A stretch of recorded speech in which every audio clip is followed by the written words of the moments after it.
The leather chair felt cold against Simone's back as she sat in the downtown law office, her hands folded neatly in her lap. The lawyer across the desk, a thin man with silver glasses, pushed a stack of papers toward her with the kind of smile that made her stomach turn. "Mrs. Bradford requests that you sign by Friday," he said, his tone dripping with false politeness. "Mr. Bradford has been more than generous with the settlement offer." Simone stared at the papers. Divorce papers. Her husband of 8 years had filed for divorce without a single conversation. No argument. No warning. Just papers delivered by a stranger while she was having coffee in what she thought was her home. "Where is my husband?" she asked quietly. The lawyer adjusted his glasses. Mr. Bradford felt it would be easier this way. Less emotional. Less emotional. Simone almost laughed. They had built his empire together. She had used her economics degree from Howard University to help structure his first deals. She had stood beside him at every fundraiser, every business dinner, every moment that mattered. And now he sent a lawyer. "The penthouse," Simone said slowly. "I assume I'm being asked to leave. Mr. Bradford will need you to vacate by Sunday evening. All your personal belongings, of course. The furniture and art will remain as they're considered shared assets subject to division." Shared assets. The art she had picked out. The furniture she had chosen. The home she had made warm while he worked late. Or what she thought was work. "And where is my husband staying?" Simone asked, though she could feel the answer coming like a punch. The lawyer shifted uncomfortably. "Mr. Bradford has taken up residence in the penthouse with his companion." He felt, since it's his primary residence. His companion. Simone's voice didn't shake.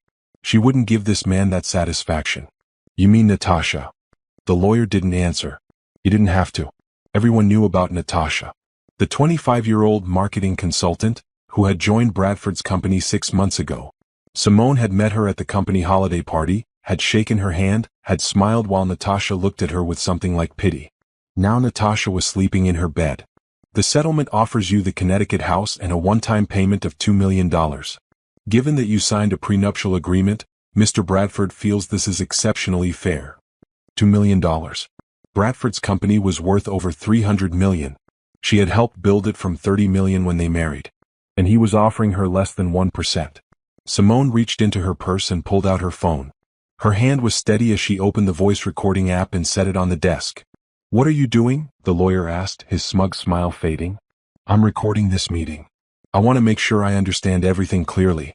You said Mr. Bradford is currently living in the penthouse with Natasha. The same penthouse that's titled in both our names. Is that correct?" The lawyer's face paled slightly. "Mrs. Bradford, I don't think. Is that correct?" Simone repeated. "The property division is outlined in the settlement, which I haven't signed yet. So my husband is living in property that's half mine with another woman. I just want to make sure I understand the timeline. When did Natasha move in?" "I'm not at liberty to." "Last week? Last month? While I was still living there?" Simone leaned forward. "Because I left for my sister's house in Chicago just 3 days ago. I was gone for 72 hours. Did she move in during those 3 days, or was she already there?" The lawyer stood up. "Mrs. Bradford, I think we should schedule another meeting when you've had time to review the documents with your own attorney." "Oh, I'll have an attorney review everything." Simone stood too, gathering the papers. "But I want you to know something. I'm going to sign these papers. I'm going to be out of that penthouse by Sunday night. I'm going to make this very easy for Bradford and Natasha." The lawyer looked relieved. "But you should also know," Simone continued, her voice soft and clear, "that I'm not the stupid trophy wife Bradford thinks I am. I have a master's in economics. I know exactly how much Bradford's company is worth. I know how much I contributed. And I know what I'm entitled to." She picked up her phone, stopped the recording, and smiled. "I'll see myself out." In the elevator going down, Simone looked at her reflection in the polished doors. She was 34 years old. Beautiful, her mother always said, with rich brown skin that glowed even under fluorescent lights, natural hair she'd worn in twists lately, and dark eyes that usually sparkled with warmth. Right now those eyes were cold. She had spent 8 years being the perfect wife, supporting Bradford's dreams, putting her own career on hold, smiling at his business partners, ignoring the whispers about his late nights and weekend conferences. Now he had chosen Natasha. Beautiful, young, white Natasha who knew nothing about building a business but apparently knew enough to take Simone's place in her own bed. The elevator reached the ground floor. Simone walked through the marble lobby, her heels clicking against the floor. Outside, the Chicago afternoon was bright and cold. She pulled her coat tighter and headed for her car. She had 48 hours before she had to leave the penthouse. 48 hours to pack up 8 years of her life. 48 hours to gather everything Bradford thought he had hidden so well. He thought she was going to cry and beg. He thought she would make a scene. He thought she was just a pretty face who got lucky marrying a rich man. Bradford had made the biggest mistake of his life. And Simone was going to make sure he understood that. Not with screaming or tears or desperate phone calls, but with something much more powerful. She got into her car and pulled out her laptop. First, she would need a forensic accountant. Then a ruthless divorce attorney who specialized in uncovering hidden assets. Then a plan. Simone had helped Bradford build an empire. Now she was going to build her own. And she was going to make sure that everyone knew exactly what kind of man Bradford really was. Not through revenge. Through success. She started typing, her fingers flying across the keyboard. The first email went to her former classmate from Howard, now one of the top divorce attorneys in the state.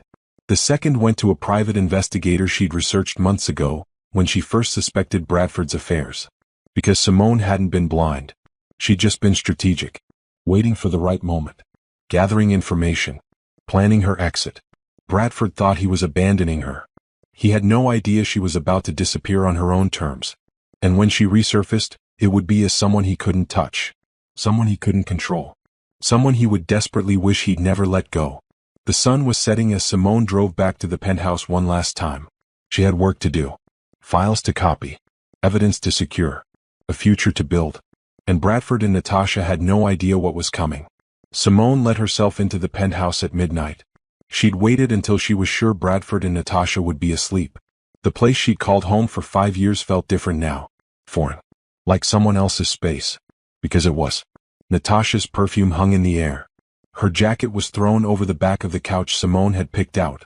Her shoes were kicked off by the door. The woman had moved in completely, making herself comfortable in Simone's life. Simone moved silently through the living room, heading for Bradford's home office. He'd always kept it locked, but she had the key. She'd always had the key. He just never thought she'd use it. The door opened without a sound. Simone closed it behind her and pulled out her phone, using the flashlight to navigate to Bradford's desk. She didn't turn on the lights. Didn't need to. She knew this office as well as he did. His computer sat on the desk, password protected. But Simone knew the password. She'd seen him type it 100 times when he thought she wasn't paying attention. She'd memorized it months ago, back when her suspicions first started. The screen glowed to life. Simone pulled a portable hard drive from her purse and plugged it in. Then she started copying. Everything. Financial records. Emails. Text messages he'd backed up. Business documents. Personal files. She'd been a financial analyst before marrying Bradford.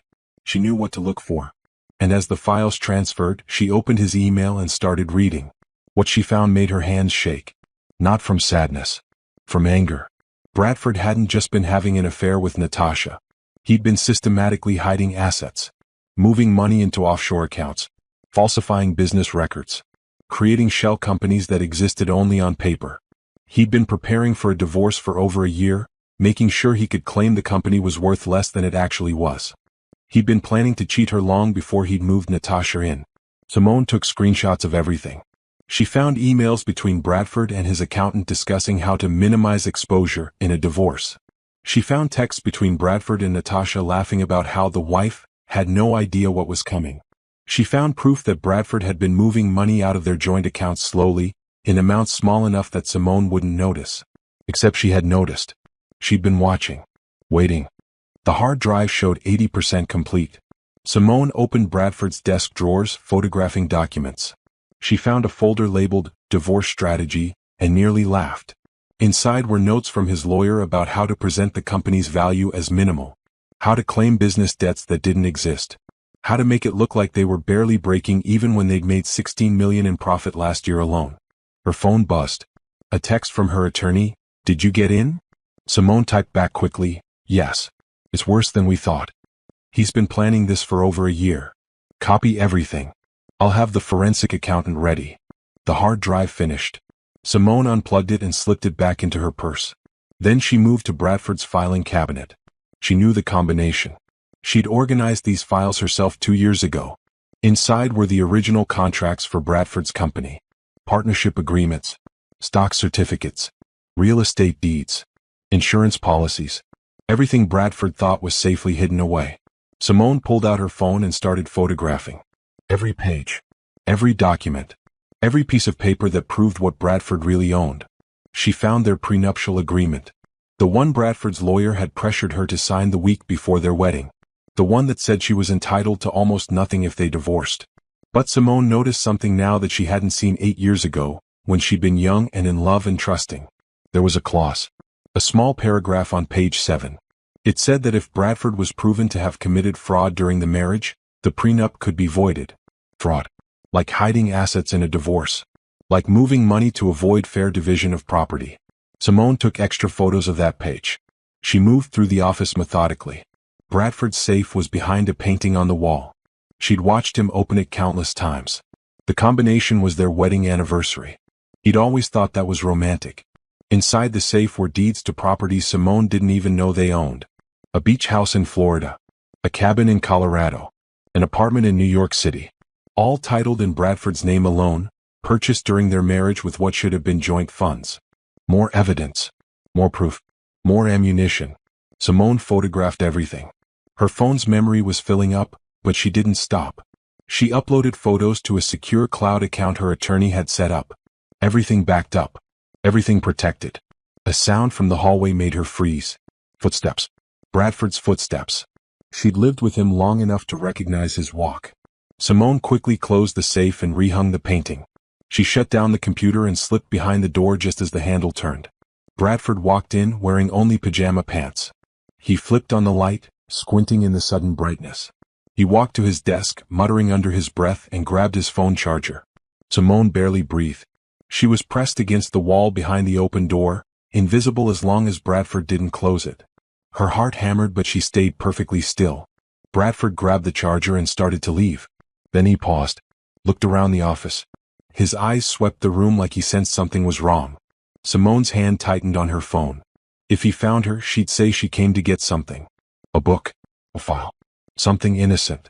But Bradford shook his head and walked out, leaving the door open behind him. His footsteps faded down the hallway. Simone waited 5 full minutes before she moved. Then she slipped out of the office, through the living room and out the front door. She didn't breathe normally until she was in the elevator going down.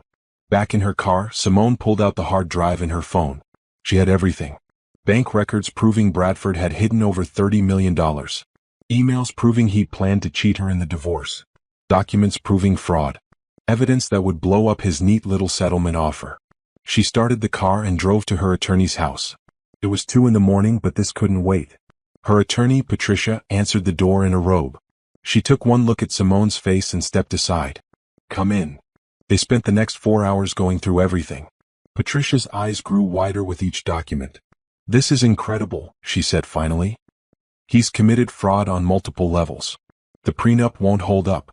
And if we can prove he moved assets specifically to avoid fair division." "We can," Simone said. She pulled up an email chain. "Look. He explicitly says in this email that he's moving money, so I can't touch it in the divorce." Patricia smiled grimly. "He's an idiot. A rich idiot, but an idiot. We can take him apart with this." "I don't want to take him apart," Simone said quietly. "I want my fair share. I want what I earned. And then I want to never see him again." "What about criminal charges?" "This is fraud, Simone. Real fraud. The kind that gets you federal charges." Simone was quiet for a moment. Then she shook her head. "Not yet. Maybe later. Right now I just want out. Out of the marriage, out of his life, out of Chicago." "Where will you go?" "Somewhere he can't find me. Somewhere I can start over." Patricia nodded. "I'll file a response to his divorce petition. I'll include a request for full financial disclosure. He'll have to produce records, and when they don't match what we have, he'll know we caught him. He'll probably try to negotiate." "Good," Simone said. "Let him negotiate. But I want more than $2 million, Patricia. I want at least $40 million. That's less than 15% of what he's actually worth, and I helped build that company. I earned it." "We'll get it," Patricia promised. "Trust me. When he sees what we have, he'll pay." Simone left Patricia's house as the sun was rising. She drove back to the penthouse one last time. She had to pack. Had to get her things. Had to say goodbye to the life she'd built. But she wasn't sad anymore. She was energized, focused, ready. Bradford thought he'd outsmarted her. He thought he'd hidden everything so well. He thought she was just a pretty face who didn't understand business or money or law. He was about to learn how wrong he was. And by the time he realized his mistake, Simone would be gone. Vanished. Untouchable. She'd built him up once. Now she was going to build herself up. Higher than he'd ever climbed. Further than he'd ever dreamed. And he was going to watch it happen from a distance, powerless to stop her. That was the best revenge of all. Simone spent her last day in the penthouse packing methodically. Not everything, she didn't want everything. Just what mattered.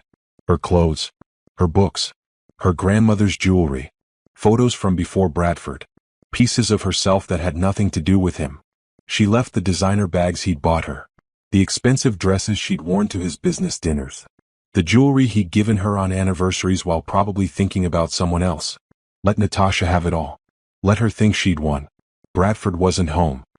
He'd sent her a text that morning, "Please be out by 8 p.m. I'll have movers come for the Connecticut house items next week." No apology. No explanation.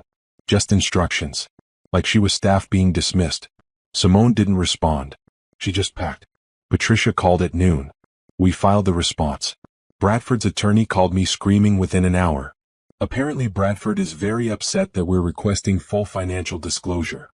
I bet he is, Simone said, folding a sweater. They want to meet. Negotiate. Bradford apparently wants to be reasonable and avoid a long court battle. How much is he offering now? 20 million. Simone stopped packing. 20 million? He knows we have something. He doesn't know what, but he knows. He's scared. Tell him 40 million or we go to court. And we share everything we found with the IRS. Patricia was quiet for a moment. That's playing hardball. He played hardball first. I'm just playing smarter. I'll make the call. But Simone, even if he agrees, it'll take weeks to finalize. Where are you going in the meantime? I have a plan, Simone said. Don't worry about me. She hung up and continued packing. By 4 p.m., everything she wanted fit in her car. Everything else, the furniture, the art, the life she'd built, she left behind. She walked through the penthouse one last time. The living room where she'd hosted dinner parties. The kitchen where she'd made breakfast every Sunday. The bedroom where she'd slept beside a man who'd been planning to betray her. She felt nothing. This wasn't her home anymore. Maybe it never really had been. Simone locked the door behind her and left the keys on the hall table with a note. I'm out. Don't contact me. Your attorney can reach mine. She drove straight to a storage unit she'd rented under her maiden name. Everything went inside except one suitcase. Then she drove to the airport. Her phone rang. Bradford. She didn't answer. He called again. Then again. Then a text. Where are you? Your attorney is threatening me. What's going on? Simone blocked his number. Then she blocked Natasha's. Then she blocked everyone connected to Bradford's world. His friends. His business partners. His family. Everyone. She was vanishing. Completely. At the airport, Simone bought a ticket to Atlanta. Not because she wanted to go to Atlanta, but because she wanted Bradford to think she had. She used her credit card, leaving a trail. Then she walked to a different airline and bought a ticket to Phoenix with cash. No trail. No record Bradford could find. On the plane, Simone pulled out her laptop. She'd already applied for jobs in Phoenix, Denver, and Seattle under her maiden name. 3 different cities, 3 different backup plans. She wasn't sure where she'd end up, but it wouldn't be anywhere Bradford expected. Her phone buzzed with a blocked number. She ignored it. It buzzed again. Then a voicemail appeared. Against her better judgment, Simone listened. Bradford's voice filled her ear. Simone, what the hell is going on? Your attorney is saying you have evidence of fraud? That's insane. I've been completely transparent about our finances. Call me back. We need to talk about this like adults. Simone deleted the voicemail. Like adults. As if he'd acted like an adult when he filed for divorce through a lawyer. When he moved his mistress into their home. When he'd spent a year hiding money to cheat her. She'd spent 8 years being reasonable. Being understanding. Being patient. Now she was done. The plane landed in Phoenix at midnight. Simone checked into a cheap hotel under a fake name, paying cash. Then she opened her laptop and sent Patricia an email. I'm settled. Don't tell anyone where I am. Not even my family. If Bradford asks, tell him I don't want to be found. Patricia's response came quickly. He's desperate. calling every hour. Offering 30 million now. Says he'll go to 40 if you'll meet with him. Tell him I'll take 40 million but I won't meet with him. Ever. Attorney communication only. He won't like that. I don't care what he likes. Simone closed her laptop and looked around the small hotel room. It was nothing like the penthouse. No marble counters. No floor-to-ceiling windows. No luxury. Just a bed, a bathroom, and silence. It felt like freedom. The next morning, Simone woke up early and started executing the rest of her plan. She opened a bank account under her maiden name, Simone Carter. She got a new phone number. She rented a small apartment in a quiet neighborhood. She applied for jobs using her economics degree, not mentioning her marriage or Bradford's company. Within a week, she had 3 job offers. She took the one at a financial consulting firm that specialized in helping people protect their assets. The irony wasn't lost on her. Bradford kept trying to reach her. He called Patricia constantly. He hired investigators who found her trail to Atlanta but lost it there. He offered 45 million, then 50. He was panicking and Simone felt nothing but satisfaction. Finally, Patricia called with news. He agreed. 40 million. Wire transfer to your account. The divorce will be final in 6 weeks. But he wants to know where you are. No, Simone said. He doesn't get to know. You wanted me gone, I'm gone. He gets nothing from me except my signature on the papers. He says he wants to apologize. Simone laughed. Actually laughed. Tell him I don't want his apology. I want my money and my freedom. That's all. The money came through 3 days later. $40 million appeared in Simone's new bank account. More money than she'd ever imagined having. Money she'd earned by being smart. By planning ahead. By refusing to be a victim. She signed the divorce papers electronically. Didn't read Bradford's pathetic note attached. Just signed and sent them back. 6 weeks later, the divorce was final. Simone Carter was a single woman again. Free. Wealthy. And completely invisible to the man who tried to throw her away. Bradford had no idea where she was. No way to contact her. No way to apologize or explain or try to win her back. And that was exactly how Simone wanted it. She disappeared. And she was never coming back. 6 months after leaving Chicago, Simone sat in her new office in Phoenix, reviewing client files. The office was small, just 2 rooms in a shared building, but it was hers. Her name was on the door, Carter Financial Consulting.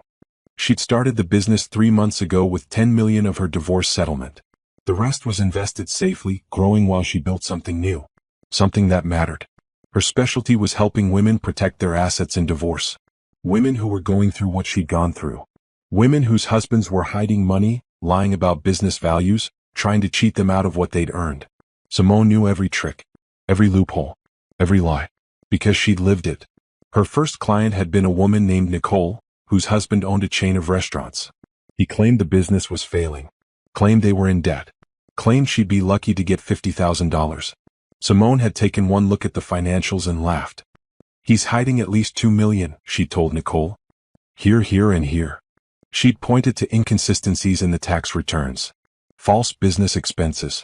Money moving through shell companies. Nicole had cried with relief. How did you know? Because my ex-husband tried the same thing. Now let me show you how to prove it. They'd settled for 3 million. Nicole had sent 5 of her friends to Simone. Those friends sent more. Word spread. Within 3 months, Simone had 20 clients and a waiting list. She hired an assistant, Angela, a sharp woman in her 50s who'd been through her own ugly divorce. Together they built a system. Intake forms. Financial analysis. Strategy sessions. Court preparation. Simone became known as the woman who could find hidden money. The consultant who never lost. The expert who turned divorce from disaster into opportunity. She loved it. Every morning she woke up excited to work. Every client who walked away with what they deserved felt like a personal victory. She was helping women the way she'd wished someone had helped her. And she was getting wealthy doing it. Really wealthy. Her client list grew to include high-net-worth divorces. Women whose husbands were doctors, lawyers, business owners, politicians. Women who had signed bad prenups and thought they were trapped. Simone showed them they weren't trapped. They were powerful. Meanwhile, Bradford was falling apart. Simone knew because she couldn't help following the news. His company had hit legal trouble. Some of his shady business practices had caught up with him. Partners were suing. Investors were pulling out. And Natasha, the young mistress he'd chosen over his wife, had gotten pregnant. Bradford had married her quickly, too quickly. The gossip site said it seemed rushed, desperate. Simone saw photos of them at a charity gala. Bradford looked older, tired. Natasha looked bored, her hand resting on her growing belly while she stared at her phone. They looked miserable. Simone closed her laptop and smiled. She didn't feel bad for Bradford. She didn't feel anything for him at all. He'd made his choice. Now he was living with it. Her phone rang. Patricia. How's Phoenix treating you? Good, Simone said. Really good. I just signed on 3 new clients this week. I heard. You're making waves, you know. People in Chicago are talking about this woman in Phoenix who's destroying men's divorce strategies. Good, Simone said. Let them talk. Bradford's been asking about you. Simone's smile faded. What does he want? To know how you're doing. Where you are. If you're happy. Patricia paused. His company is in trouble. Real trouble. I think he's realizing what he lost. Too bad, Simone said coldly. He made his bed. He can lie in it with Natasha. He's hired investigators again. Trying to find you. He won't. I've been careful. New name, new city, new life. He doesn't get to know anything about me. What if he shows up? He won't. He doesn't know where to look. And even if he did, I'd have security remove him. I don't want to see him, Patricia. Ever. Understood. Just wanted you to know. Simone hung up and sat back in her chair. Bradford was looking for her. The thought should have scared her. Instead, it made her feel powerful. He wanted to find her. Wanted to see what she'd become. Wanted maybe to apologize or explain or try to fix what he'd broken. But he couldn't. Because Simone was gone. The woman he'd married, the woman he'd dismissed as just a pretty face, didn't exist anymore. In her place was someone stronger, smarter, more successful than he'd ever be. That night, Simone went home to her apartment. It was small compared to the penthouse, but she'd decorated it herself. Her colors, her style, her choices. No compromises. No trying to please anyone but herself. She made dinner, pasta with vegetables, simple and satisfying. She ate on her couch while watching a financial podcast. Then she opened her laptop and worked on her website. Carter Financial Consulting was growing. She needed to hire another analyst. Maybe 2. She was getting calls from California, Texas, even New York. Women wanted her help. Needed her expertise. She was building an empire. Not Bradford's empire that she'd helped create. Her own empire. Built on helping other women. Built on justice and fairness and making sure men like Bradford couldn't cheat their way through divorce. Simone looked at her reflection in the dark window. She barely recognized herself from 6 months ago. She'd let her hair grow natural. Stopped wearing the designer clothes Bradford had preferred. Started dressing in ways that made her feel comfortable and confident rather than polished and perfect. She looked like herself again. For the first time in 8 years. Her phone buzzed. A text from her sister. Mom wants to know when you're coming to visit. She misses you. Simone smiled. Soon. Tell her I love her. She'd kept her family at a distance during the divorce. Not because she didn't trust them, but because she didn't want Bradford using them to find her. Now that things had settled, she could reconnect. On her terms. Another text, this one from Angela. Tomorrow's client just sent over her husband's financial statements. You were right. He's hiding money in a cryptocurrency account he doesn't think we can trace. Simone typed back, we can trace anything. I'll show you tomorrow. She set down her phone and looked around her apartment. Small. Modest. Quiet. Hers. This was success. Not the penthouse or the designer clothes or the billionaire husband. This. Freedom. Purpose. Control over her own life. Bradford could keep looking for her. He could wonder where she went. He could regret his choices. Simone didn't care. She'd disappeared from his world. And she was never going back. She was too busy building something better. In Chicago, Bradford paced his penthouse office at 3 a.m, his phone pressed to his ear. His third private investigator in 6 months was giving him the same news as the others. Mr. Bradford, I'm sorry, but the trail goes cold in Atlanta. She used her credit card at the airport there, but after that, nothing. No hotel charges. No rental cars. No phone records. It's like she vanished. Bradford threw his phone across the room. It hit the wall and clattered to the floor. Natasha appeared in the doorway, 7 months pregnant, her face tired and annoyed. You're still up, she said. It's 3 a.m. I can't find her, Bradford said, running his hands through his hair. How can I not find her? I have money. I have resources. How can one woman just disappear? Natasha sighed and waddled into the room. She'd gained 40 pounds and her face was puffy. The beautiful young woman who'd charmed him at the office Christmas party looked exhausted and resentful. Maybe you should stop looking. I can't stop looking. Bradford paced faster. She took $40 million, Natasha. Half of what that's worth should be mine. And now my business is falling apart and I need. You need what? You need her back. Natasha's voice turned sharp. Is that what this is about? You regret leaving her? No, of course not. I need to know where she is. What she's doing. If she's what? Happy? More successful than you? Bradford let her go. You divorced her. You moved me in. You got what you wanted. Did he? Bradford looked around the penthouse. It looked the same as when Simone lived here, but it felt different. Cold. Empty. Natasha had added her things, but they didn't make it feel like home. They made it feel cluttered. His business was hemorrhaging money. Partners who'd respected him were distancing themselves. Some deal he'd done years ago was under investigation. His accountant kept calling with bad news about tax problems and missing documentation. And Natasha was pregnant. That should make him happy. A baby. A new family. A fresh start. Instead he felt trapped. I'm going back to bed, Natasha said. You should sleep too. The baby kicks all night and I need you rested tomorrow. We have that birthing class. Bradford nodded but didn't move. Natasha left and he was alone again with his thoughts. Where was Simone? Why couldn't he find her? And why did he care so much? He'd thought divorcing her was the right choice. She'd been fine, beautiful, supportive, smart, but boring. No excitement. No passion. Just steady support and quiet competence. He'd wanted more. Wanted someone who made him feel young and alive. Natasha had been exciting at first. Flirty. Fun. Dangerous. But now she was just another wife. Pregnant and tired and annoyed with him most of the time. And she spent money like it grew on trees. His accounts were draining. She bought designer baby clothes, expensive nursery furniture, a new car because hers wasn't safe enough for a baby. Meanwhile, Simone had vanished with 40 million of his money. Money he'd tried to hide. Money he'd needed. His lawyer kept warning him that more problems were coming. Something about fraud allegations. Bradford didn't understand it all. He'd just done what his accountant suggested. Moved money around. Made the company look smaller than it was. Standard practice, or so he'd thought. But now people were asking questions. Lawyers were sending letters. Investigators were requesting documents.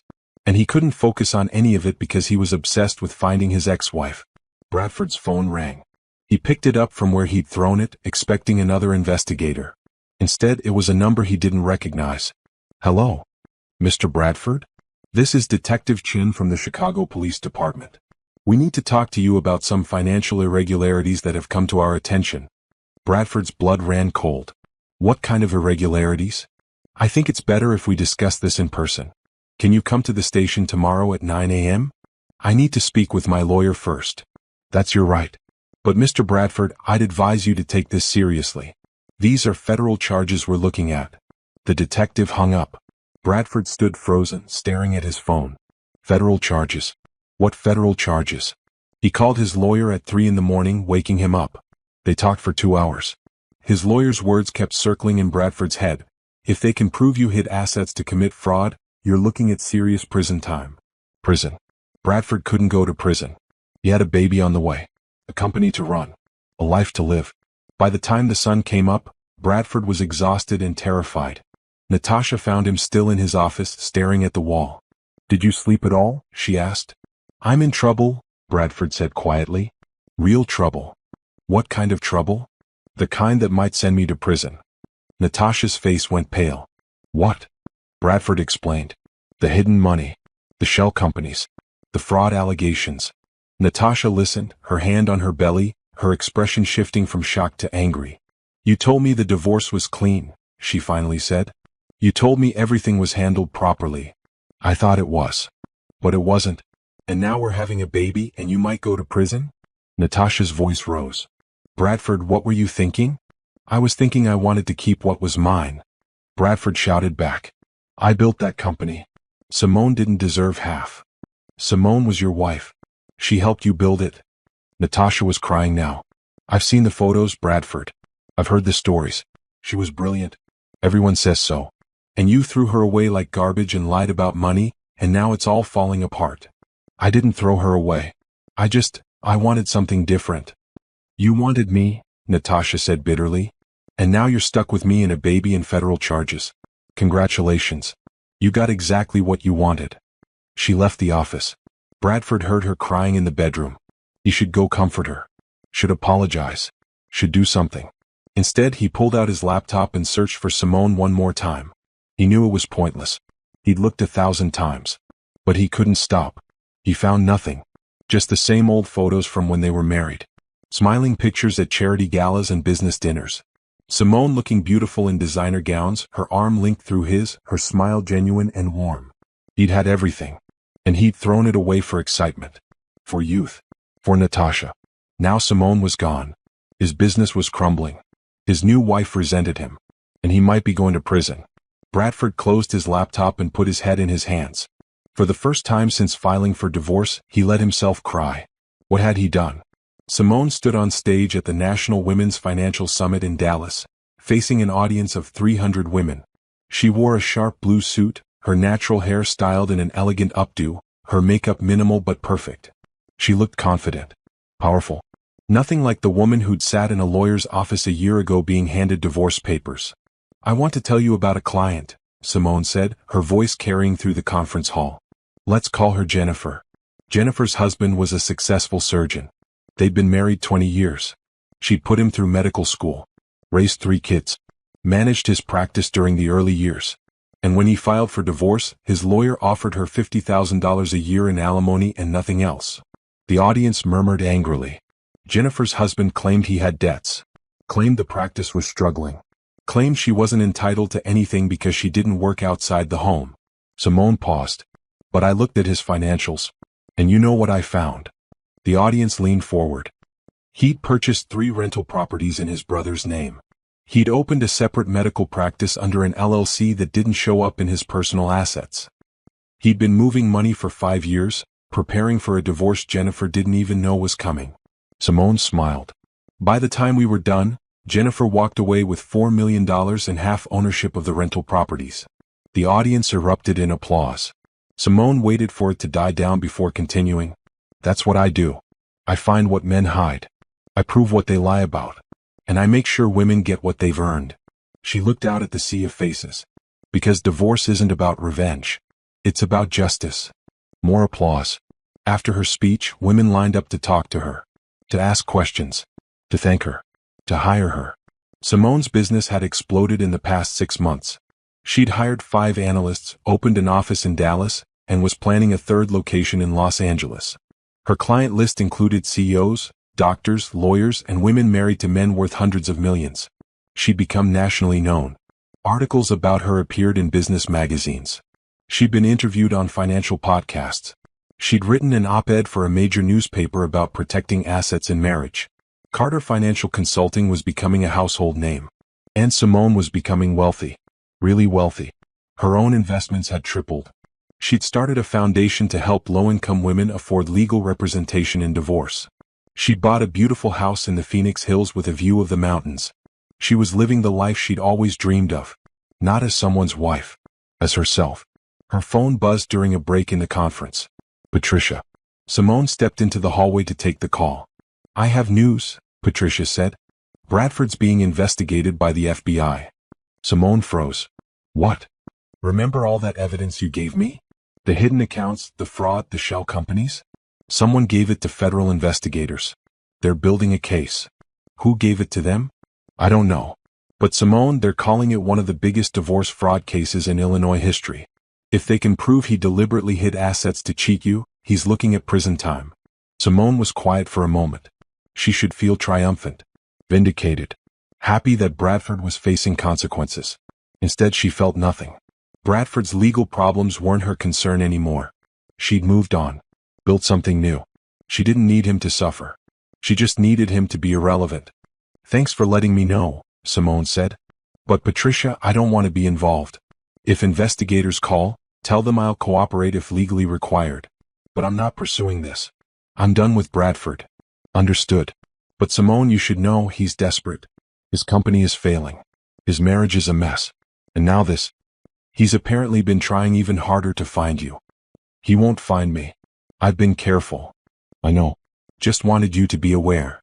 Simone hung up and leaned against the wall. Bradford was looking for her. Desperately. Frantically. But he'd never find her. Because the Simone he'd known didn't exist anymore. She was Carter now. Simone Carter, financial consultant and businesswoman. Not Mrs. Bradford, trophy wife. The transformation was complete. That night, Simone had dinner with some of the conference attendees. They asked her about her journey. How she'd started her business. What inspired her. Simone told them a version of the truth. She'd been through a difficult divorce. Seen how the system could be manipulated. Decided to use her economics background to help other women. She didn't mention Bradford by name. Didn't tell them about the penthouse or the betrayal or the mistress. That was private. Personal. None of their business. One woman, a lawyer from Boston, leaned closer. You've really built something amazing. What's next for you? Expansion, Simone said. I want offices in every major city. I want to train other analysts. I want to create a network so that any woman, anywhere, can get help protecting her assets. That's ambitious. I'm an ambitious person. The lawyer smiled. I can see that. You know, I have clients who'd benefit from your services. Can I refer them? Please do. Business cards were exchanged. Contacts made. Opportunities created. This was Simone's life now. Building. Growing. Succeeding. Later, back in her hotel room, Simone checked her messages. One from Angela. 3 new clients today. All high net worth. All desperate. The waiting list is getting long. Simone smiled. Success felt good. Not because she was proving something to Bradford, but because she was proving something to herself. She'd survived. More than survived. She'd thrived. Her phone rang. Unknown number. Simone almost didn't answer, but something made her pick up. Hello. Silence. Then a familiar voice. Simone. Bradford. Somehow he'd gotten her new number. Simone's hand tightened on the phone. How did you get this number? I've been looking for you. For months. I needed to hear your voice. To know you're okay. I'm more than okay. I'm excellent. And I'm hanging up now. Wait. Please. I need to talk to you. I'm in trouble, Simone. Real trouble. And I. Your trouble isn't my problem, Simone said coldly. You made your choices. Now live with them. I was wrong. About everything. About Natasha, about the divorce, about... I don't care. Goodbye, Bradford. She hung up. Blocked the number immediately. Then she called Patricia. He got my new number. I don't know how. I'll find out. Probably bribe someone. I'll make sure it doesn't happen again. Simone sat on the hotel bed, her heart racing. Hearing Bradford's voice had rattled her. Not because she missed him, but because it reminded her that he was still out there. Still trying to reach her. Still refusing to accept that she was gone. But she was gone. And she was never going back. The next morning, Simone posted on her business social media. A photo of herself on stage at the conference, looking powerful and confident. The caption read, "Justice isn't about revenge. It's about fairness. And every woman deserves what she's earned." The post went viral. Thousands of shares. Hundreds of comments from women thanking her. Dozens of media requests. Simone Carter was becoming famous. And Bradford could only watch from a distance, powerless to stop her rise. That's exactly how she wanted it. Bradford sat in his lawyer's office, staring at the federal subpoena on the desk. His lawyer, Frank, looked grim. They want everything, Frank said. Bank records. Business documents. Emails. Tax returns. They're building a case for fraud, Bradford. Multiple counts. Can we settle? With the FBI? No. If they have evidence you deliberately hid assets to commit fraud, you're going to be charged. Best case scenario, you cooperate fully and maybe get a reduced sentence. Sentence. Bradford's voice cracked. I could go to prison? Yes. 5 to 10 years if they prove everything they're alleging. Bradford put his head in his hands. This was impossible. This was a nightmare. A year ago he'd had everything. A successful company. A beautiful wife. Freedom. Now he had nothing. Natasha had given birth 3 months ago. A son. They'd named him Bradford Jr. Bradford barely saw him. Natasha kept the baby in the nursery and hired a night nurse because she was exhausted. She'd also hired a personal trainer and was obsessed with losing the baby weight. Their marriage was a disaster. They fought constantly. About money. About his legal problems. About Simone. Because Natasha was obsessed with Simone too. She'd somehow found Simone's business website. Saw photos of her speaking at conferences, looking beautiful and confident and successful. Natasha would stare at the photos for hours, comparing herself to Bradford's ex-wife. "She looks better than me," Natasha would say.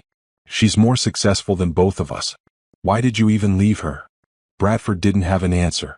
Looking back, he didn't know why he'd left Simone. She'd been everything he needed. Smart, supportive, beautiful, loyal.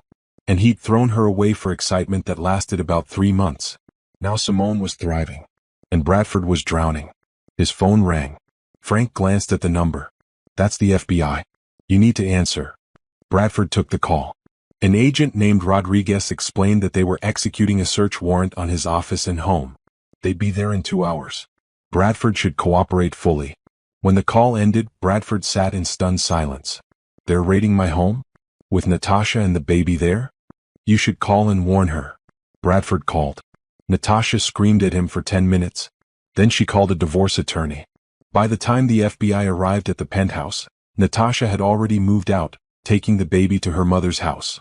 Bradford watched as agents boxed up his files. His computers. His records. Everything. They were polite but thorough. They took every document from his home office. Every hard drive. Every scrap of paper. His lawyer stood beside him. "Don't say anything. Let them work." It took 6 hours. When they finally left, Bradford's home looked ransacked. Empty. Destroyed. Like his life. He called Natasha.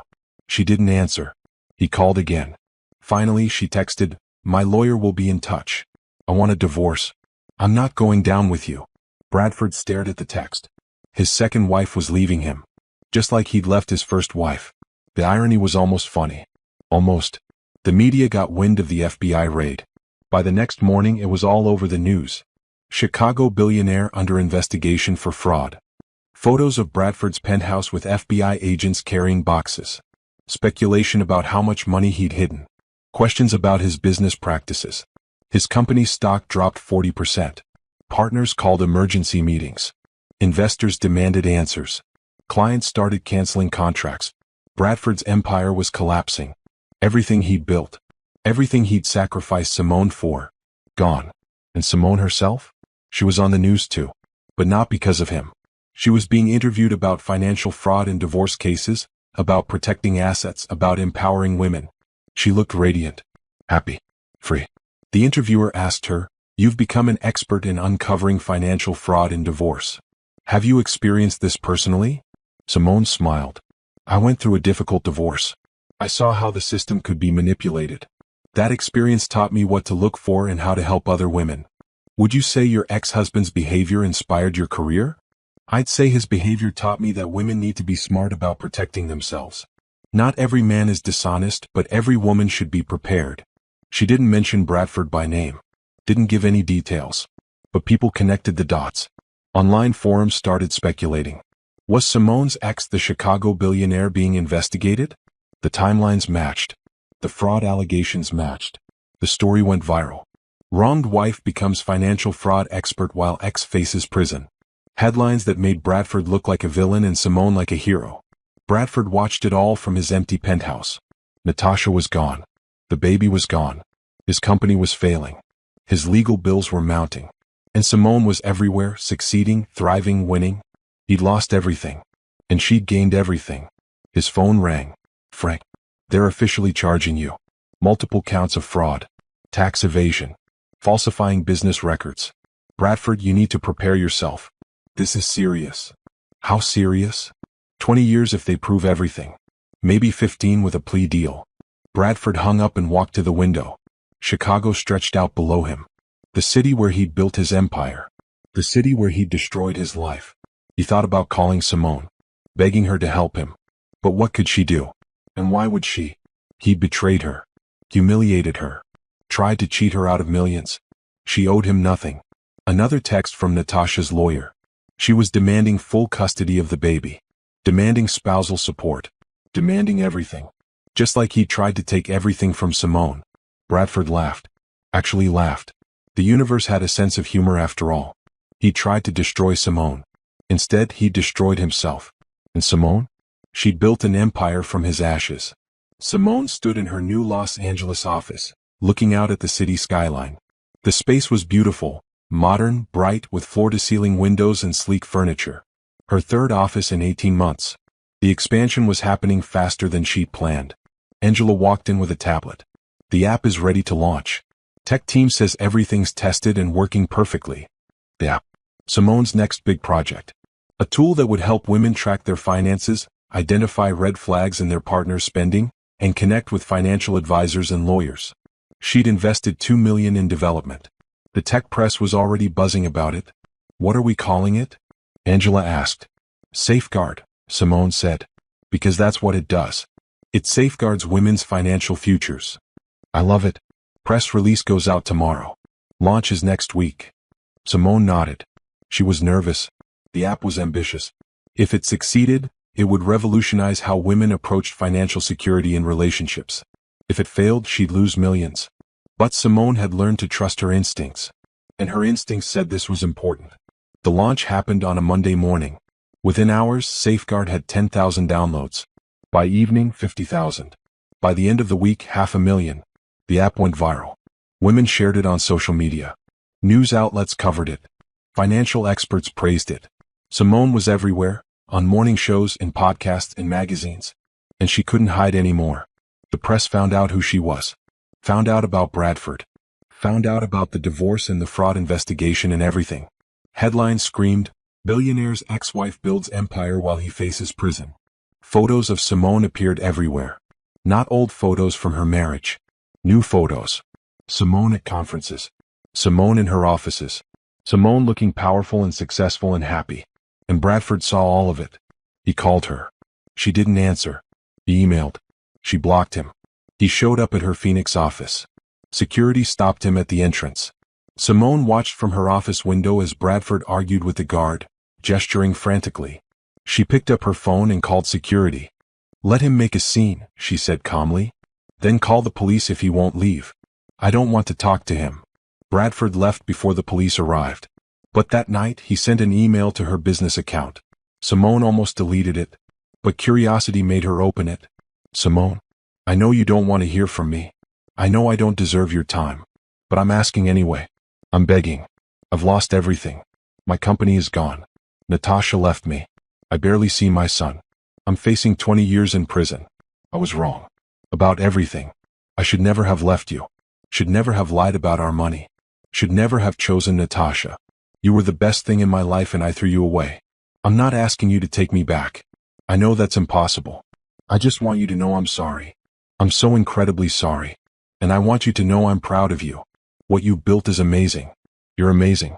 You always were. I was just too stupid to see it." Bradford. Simone read the email 3 times. Then she deleted it. She didn't feel triumphant. Didn't feel vindicated. Just tired. Tired of Bradford haunting her. Tired of the past following her. Tired of being defined by a marriage that ended 2 years ago. She wanted to move forward. To be known for what she'd built, not for what she'd survived. Patricia called. "I saw Bradford try to see you." "He did. I didn't talk to him." "Good.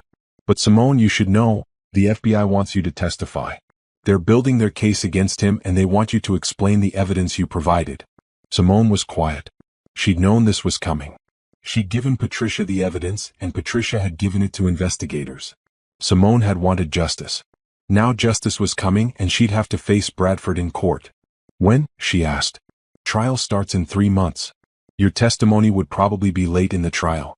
A few days at most." "I'll do it. But I won't go after him, Patricia. I'll tell the truth. I'll present the evidence.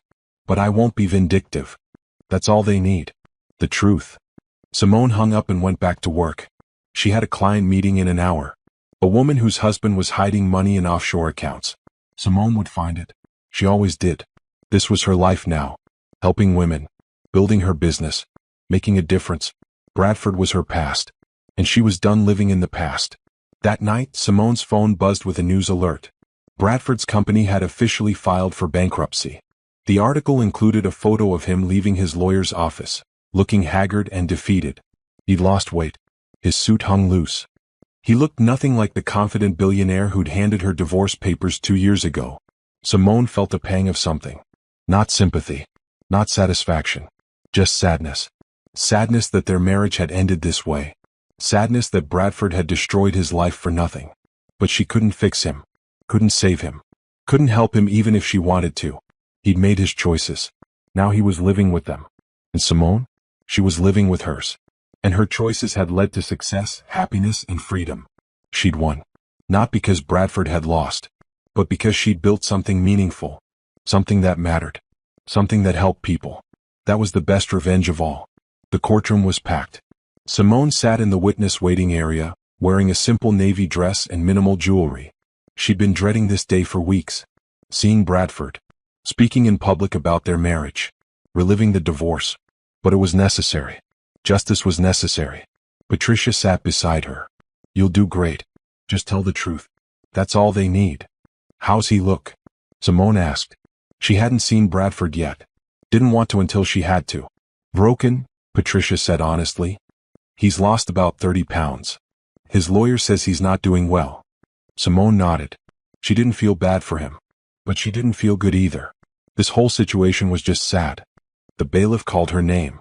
Simone stood, smoothed her dress and walked into the courtroom. It was the first time she'd seen Bradford in person in 2 years. He sat at the defense table looking smaller than she remembered. His expensive suit couldn't hide how thin he'd gotten. His face was drawn, his eyes sunken. He looked up as she walked in, and their eyes met for a brief second. Simone looked away and took her seat in the witness box. The prosecutor, a sharp woman named Jennifer Reynolds, approached. Please state your name for the record. Simone Carter. Ms. Carter, you were married to the defendant, Bradford Thompson, for 8 years. Is that correct? Yes. And during your marriage, did you have involvement in Mr. Thompson's business? Yes. I helped structure several of his early deals. I advised him on financial matters. I had a degree in economics from Howard University and worked as a financial analyst before we married. So you were knowledgeable about his business and finances? Very knowledgeable. And when Mr. Thompson filed for divorce, were you surprised by the financial settlement he offered? Simone glanced at Bradford. He was staring at the table. Yes. He offered me $2 million. Given that his company was worth over $300 million at the time, and that I'd contributed significantly to its growth, $2 million seemed unreasonably low. What did you do? I hired an attorney and requested full financial disclosure. And what did you find? That Mr. Thompson had been hiding assets, moving money to offshore accounts, creating shell companies, falsifying business records to make his company appear less valuable than it actually was. Reynolds pulled up documents on a screen. Are these the records you uncovered? Simone looked at the familiar bank statements and emails. Yes. Those show money being moved to accounts in the Cayman Islands. Those emails show Mr. Thompson discussing with his accountant how to hide assets from me. How did you feel when you discovered this? Bradford's lawyer objected. Relevance. The judge overruled.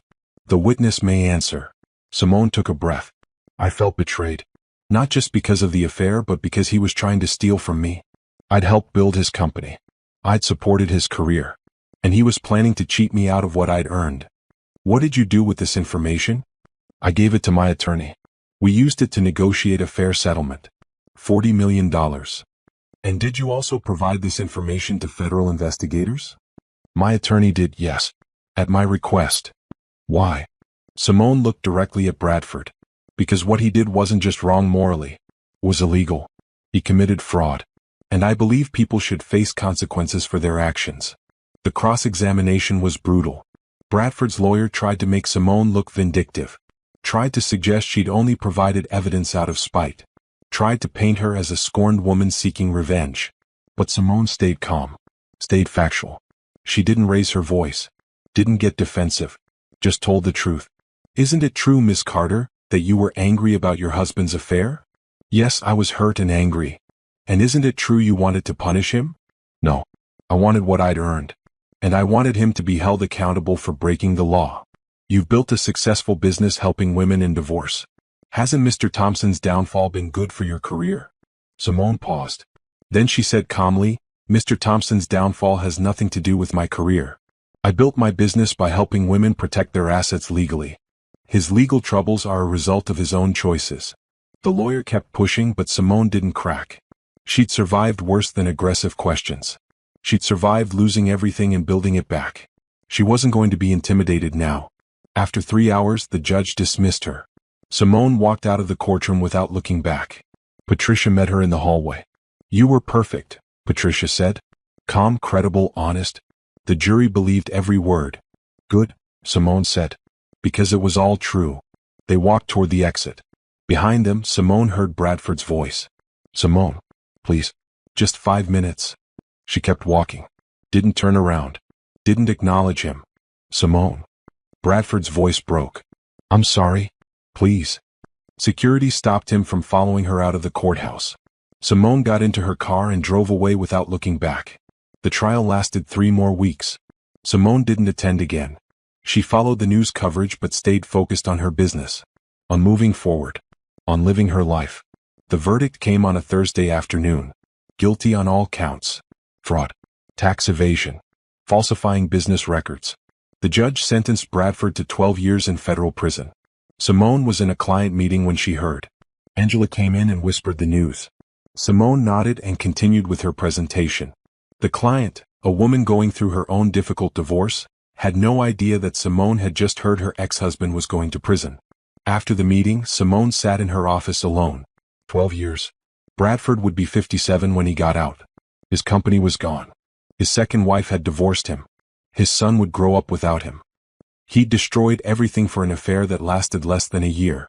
Simone should feel triumphant, vindicated, happy that justice had been served. Instead, she just felt sad. Sad for what Bradford had thrown away. Sad for the man he could have been if he'd made different choices. But she didn't feel guilty. She'd done the right thing. Providing evidence of fraud wasn't revenge. It was justice. And she'd moved on. Built something beautiful and meaningful. Helped hundreds of women. Changed lives. That was what mattered. Not Bradford's prison sentence. Not his downfall. Not his regrets. Her success. Her happiness. Her future. Simone turned off her computer and went home. Tomorrow was a new day. A new client. A new opportunity to help someone. Bradford's story was over. But hers was just beginning. 2 years after Bradford's sentencing, Simone stood on a beach in Hawaii watching the sunset. The sky was painted in shades of purple and pink and orange, reflecting off the calm water. Behind her, music played softly. Laughter drifted from the reception area where guests were gathering. Today was her wedding day. Not to Bradford. Never to Bradford. To someone completely different. His name was Thomas. He was a civil rights attorney she'd met at a conference 8 months ago. He was thoughtful, kind, and funny. He treated her like an equal partner, not a trophy or an accessory. He knew about her past and didn't care. He loved her for who she was now. They'd gotten engaged after 6 months. Quick, maybe, but Simone knew what she wanted. She'd wasted 8 years with the wrong man. She wasn't going to waste time with the right one. The wedding was small. Just close friends and family. No big gala. No press. Just people who mattered celebrating something real. Angela stood beside Simone as her maid of honor. Patricia was there.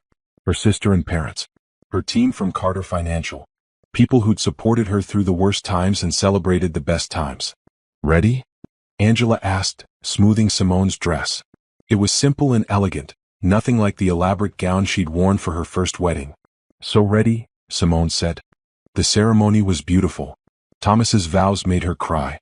Her own vows were about second chances and new beginnings and choosing happiness. When they kissed, the small crowd cheered. At the reception, Simone's phone buzzed. She almost ignored it. But something made her look. An email from a prison address. Bradford. Simone hesitated. Then she opened it. "Simone, I heard through the news that you're getting remarried. Congratulations. I mean that sincerely. I've had a lot of time to think in here. About my choices. About what I lost. About who I was and who I should have been. You deserve better than me. You always did. And I'm glad you found someone who treats you the way I should have. I want you to know I'm not angry about the testimony or the evidence. You did what was right. I committed fraud. I lied. I cheated. I deserve to face consequences. I don't expect forgiveness. I don't deserve it. I just want you to know that I'm sorry. For everything. And that I'm proud of what you've built. You're helping people. Changing lives. Making the world better. That's who you always were. I just wish I'd appreciated it when I had the chance. I hope you have the happiness I couldn't give you. Bradford." Simone read the email twice. Then she closed her phone and put it away. She didn't respond. Didn't need to. Bradford's apology didn't change anything. The past was the past. She'd moved on, built a new life, found real love. But she appreciated the words. Appreciated that he'd finally understood what he'd lost. Thomas approached, holding 2 glasses of champagne. "Everything okay?" "Everything's perfect," Simone said, taking a glass. And she meant it. They toasted to their future. To happiness. To second chances. The party continued into the night. Dancing and laughter and joy. Simone felt lighter than she had in years. Free.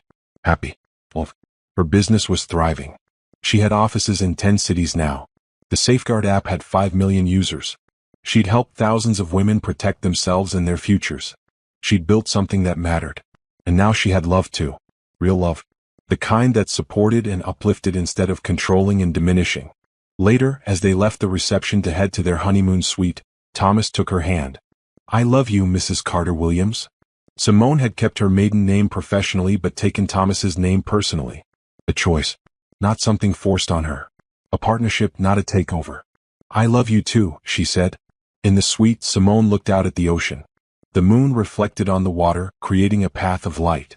She thought about where she'd been 2 years ago. Sitting in a lawyer's office. Broken and betrayed. Angry and lost. She'd come so far. Not because of revenge. Not because she'd destroyed Bradford. But because she'd built herself up. Created something meaningful. Chosen happiness over bitterness. That was the real triumph. Not Bradford's downfall. Her rise. Thomas wrapped his arms around her from behind. "What are you thinking about?" "How far I've come," Simone said. "How different my life is now." Regrets. Not one. And she meant it. She didn't regret leaving Bradford. Didn't regret testifying. Didn't regret any of it. Because every choice had led her here. To this moment. To this life. To this love. Bradford was in prison paying for his crimes. Natasha had moved on, married to someone else.